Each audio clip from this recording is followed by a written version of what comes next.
पेशव्यांच्या जीवावर जनतेच्या पैशाची चालवलेल्या लुटीचा पंचतारांकित आनंद लुटणाऱ्या पानिपतकार विश्वास पाटलांचा अखेर आरपीआयचे जिल्हाध्यक्ष गणेश ओबिशेंनी गनिमी कावा करत चाललेल्या दिंडीतून घुसून धिक्कार नोंदवला। मात्र कर्तव्यदक्ष पोलिसांनी तात्काळ अटकाव केला। कादंबरीत स्वराज्य रक्षक शंभूराजे बद्दल केलेल्या चुकीच्या लिखाणाची माफी मागावी आणि जातीय तेढ निर्माण केलेलं वाक्य मागे घ्यावे, अन्यथा साहित्य संमेलनात विश्वासघातकी पाटलांना सळो की पळो करण्याचा इशारा दिला आहे। शेतकऱ्यांचं संमेलन कष्टकऱ्यांच्या संमेलनाकडे वर्ण व्यवस्थेच्या चष्म्यातून बघणारे पेशवा देवेंद्र फडणवीस यांनी जनतेच्या पैशाची उधळपट्टी करत पेशवाईला सुरुवात केली आहे। बहुजनांनी स्वराज्यातील मावळ्यांनी वेळीच सावध व्हावे असे आवाहन ज्येष्ठ नेते संजय गाडे यांनी केले आहे। रिपब्लिकन न्यूजसाठी आशुतोष वाघमोडे, सातारा जिल्हा प्रतिनिधी।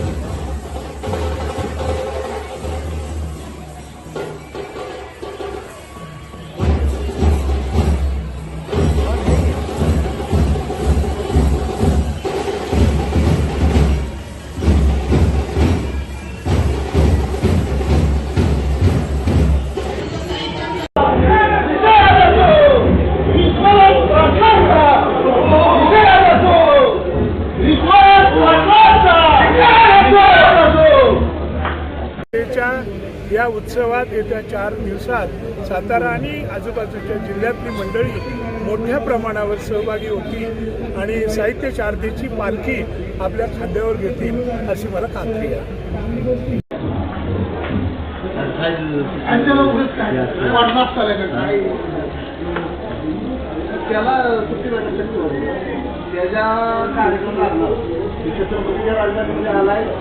छत्रपतीचा अवमान त्यांनी केलाय, त्यामुळे त्याचा लागला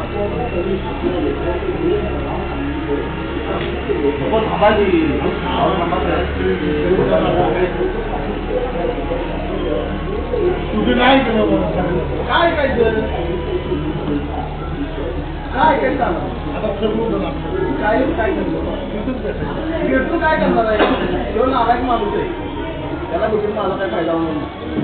जनतेला कळलं पाहिजे की तो नालायक किती आमची भूमिका एवढी